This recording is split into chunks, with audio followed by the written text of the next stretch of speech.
Ana nawa ko toto ana ana leni ko hui ko mo to mo to la e para more ai e ta nga hiana ala ka ilo nga mo wi nui au vai beha ko para manat ke te au amen.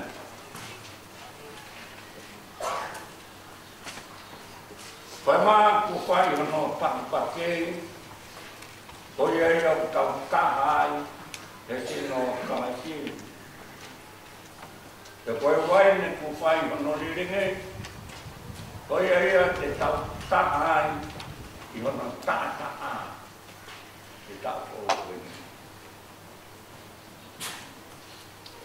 makai mai koe alami ai o tuam ai ne au te tau ngahi anga hala hallelujah.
Mau toi whake atu ia ki sena whiona ke whae no tau i kina utolu ke tau ko oponi. Wale kesia ki ngā mui ngāhi kukui wholofola mo i hiwa ko akoni kina ki ngā utolu i lau toi whasapate. E koe lot family at mau mana tui mau pe koe whanau makalesi. Whake atu mau whanau ke tau koe. Ke whae e pēna nau tau hi mo nau whamokai. Na ulo mai funga ke te nau tolu mo au whana. Oko mai e merino e whiona wha mana ki nau tolu e waka o aloko Christ ka ko mau whamo hui. E nei. Mo unu mai a kainga kaungau e. Ke tau tari a sakara meni ki top tapun. Ko tau whamanatu ia na te kia kalaisi ma koe moau. Te tau e ki roa aki ai tui, mo i whakapeta. Ata ane i rea, te mo mea mana.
Ai mai ai ni ka te ki tau ko o afio.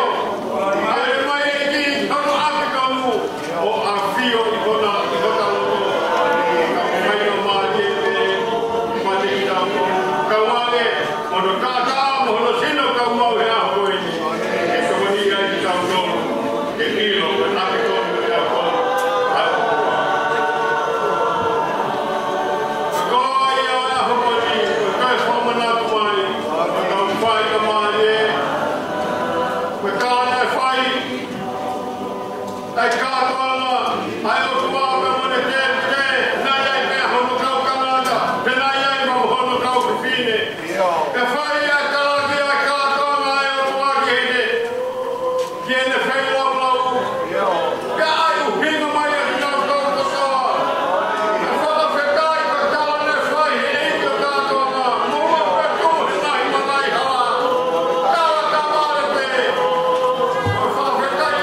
tuku pāki ai he tauni. E ke tautari ake ai e ko sisu. E ngau na mawha o kuteu ki ai e tau koe. O ta omi ko tō pērea e whawhitai. O ta wanga ake ke whakasla e whaostai ko hange ko tau kawenga. A ta whakasla ke ane e whiwhi. Tuku mua e skaina. Ke tau tae ia. Ke mune hape mu tau tō. Whai ai e tau whawhatongi a whai e kamata anga e tau koe.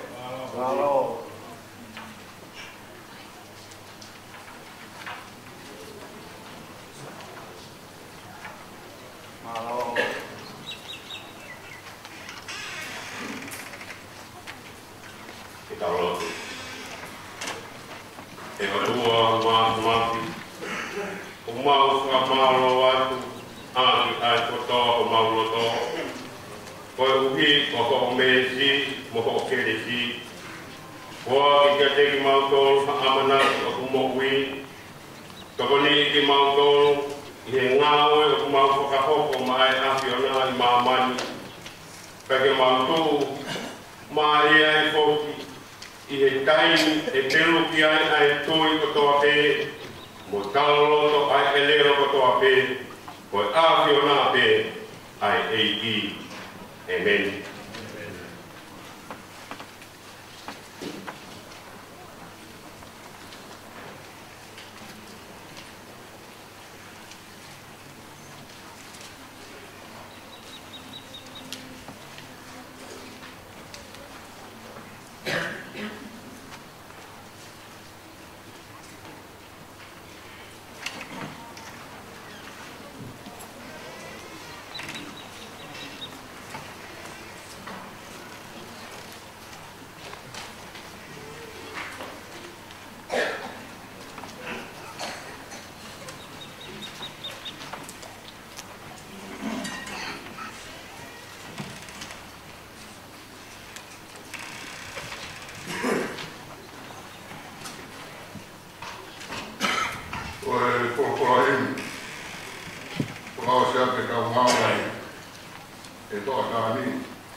o ka pau.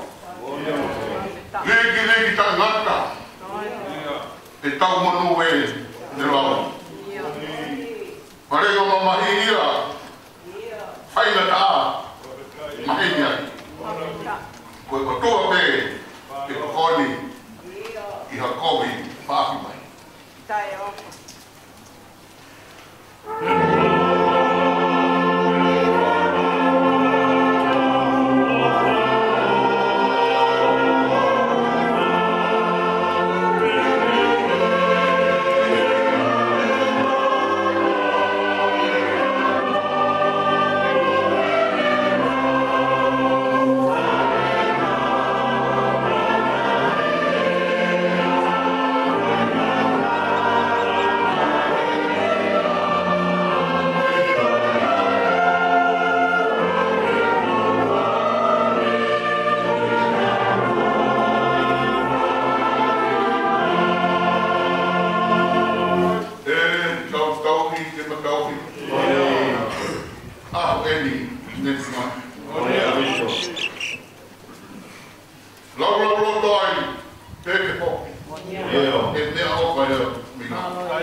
Ai vai dar uma olhada.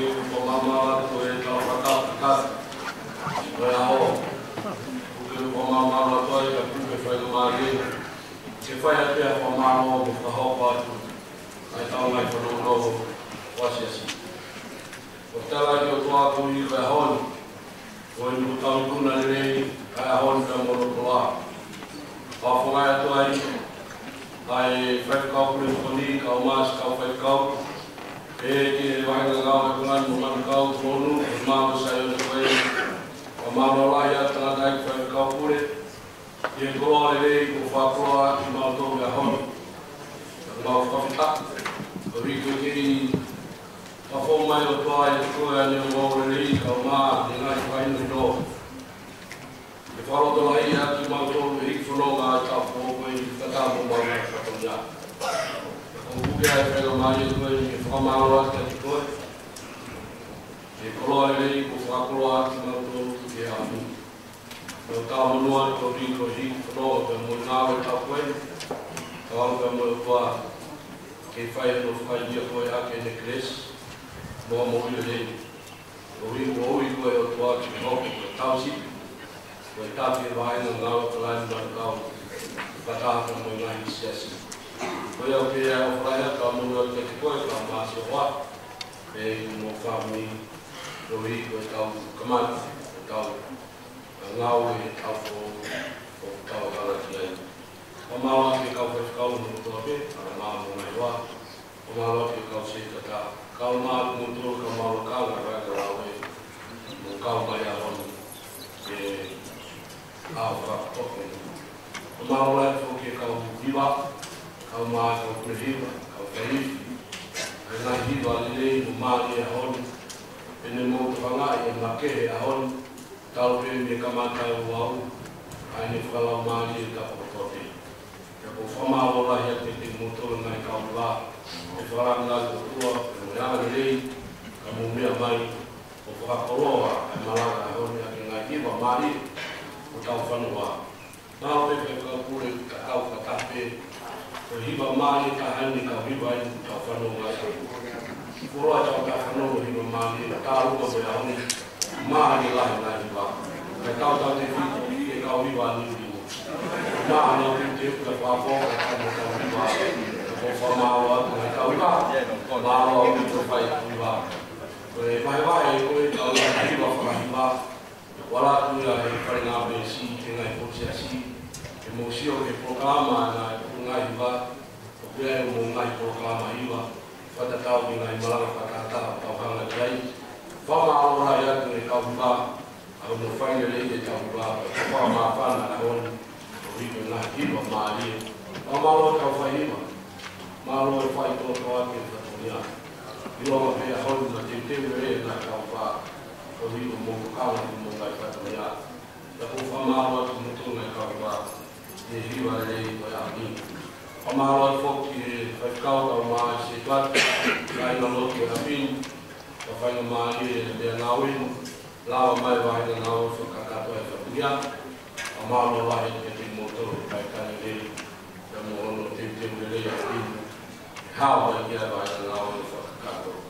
I don't mind the law of Cato. Because the whole of my time from the war, we talk about it for the corporate, the value of the money, the man or law, which you or come out that pay a posit on our life. We are from another, the corporate count will come say to attack, Roton and the man or law, Hoka Moses Mangia, without what corporate or here. Na mea kotoa e wiki ua koe ne mālo loa whekau, whawhetu take ki a Moses e koe ofisi. O kore aka te moto ke mo ofu mai maha mai no, o e mālo lo, o e mālo lo. Na wha mea ke tokali ki ai whekau kure, o Moses Mangia kure reo. Nea o kore atu e kei tatani me ne telefoni atu, e kau tae mai no. Koe a kore aka te moto, o se whamawhai au e me o a tene tu e tāne e hana telefoni e uike ua koe ke whamahino tau wāme ki ai e whai mahino e māna o e uike takato e ua o te te wai hai o hiko e tau ngā ue e whamanata pēka ki mō ai wai ngā ngā ue wā mea whenā whakawaka mo tāna kai ki fisi te mo se spantia ko ia e le re o atu e ui ke ua ka mai e ko whamanata te e kau hoi whakau ko ea ngai e tau mao pe mau ke ilo kia se tata lahi wa whakapahi na ngā o wale pe ku sio ku ase te whakau whetu i tua pule au kai whakahoku mai ko tau ngau e kua ku pule i mo mao o mao o no ia whakahoku mai ko tutu o tau ngau e ki a mo ngā whetonu mo ilo ko tau mao o no whakau mai ki se tata lahi ia nā ke hau kai tokalo ko e whoku mai o whakahipe a mo ne ko si ase ko tau mai whanono mo ko e kau ngau e ai ako ko ni whawhai ala maheni e kau ngau e maheni ngau e e whakahoko ia e kai te whakahoko ia aho toko naki te tau whakahoko tau tohe whiatu o Priluru ko e aho mo fulo sanuari wa aftahiwa e tuangi ai toko naki kata tau hako e whiatu o Priluru whaia i waini monia e whakau o Prilei whaia ni Ponson P e kai whitu e whiatu ai ako e tau kau ngau e awanga ngau e e whiaki toa Priluru kai whitu ono mo fulo sanuari o e ai ko toa Priluru e tau hanga ki ai e tau whatahai kau maua kara ko toa kaina ngau e e whai e tokala ki e tau toa ko wiko tau ngai whatonia e whai e mara whatataha o wiko whanofa kau whewhikau e whakahoku mai a ki whakahurun kai whitu i ema e Priluru a tonu noa sanuari e whia Priluru a tonu noa sanuari e whai mai ki e mara whatataha e whai ai ano whanofa ko tau kau whewhikau whewhikaki kore ake ngā siaskoni mūtou kau ai o tahu Manurewa Krenines e miwa mo Flatbush ko mūtou rea te muheni e mo teu mo mai kau viva e mo viva o mūtou e tau malanga ku ia e tataki pe ia e siasi o tahu ko ea kore ake mo ngā siaskoni te tau whonu e whiaki Priluru a tau noa sanuari e whai ai tau kōhiwa whakataki mo whakakapo ai mo tāpo ki e kau whewhikau kōhi mo nā ngai kotunga o mo kotunga whakine e whakahoko a mo māre huwhi o e tau ngawa kotunga whakine ke wakahinga aho tōro whewhoi e whai ia ki o nehunga e a koe ne whai roi ki a itu kāngai kina e o nehunga Krenines e a mo pēniwa ko tau whatonia ki ai e tō whakahoko atuia ka pohiwa ke apu ia ko Nirin, Epsom, mo Flatbush. Ia Exin Song ai a o tau, ia ko e waia toku wiki, mo toku wiki, a he tasoni, e mo miai mo toru. I he aho, toru whi koe, o noa tahiwa, marama whakawa ki ngā whakine, whai ia ki hanga, ko e aho, toko nāki. Ko skola sipi tāpuni e toi kore mai ki ngā skola sipi e kai whiwhine i aho wale whi koe i mua kāiwa ka tāpe e whiwhutaku mai ki no sketaria ngāwa e whakine ki e whakai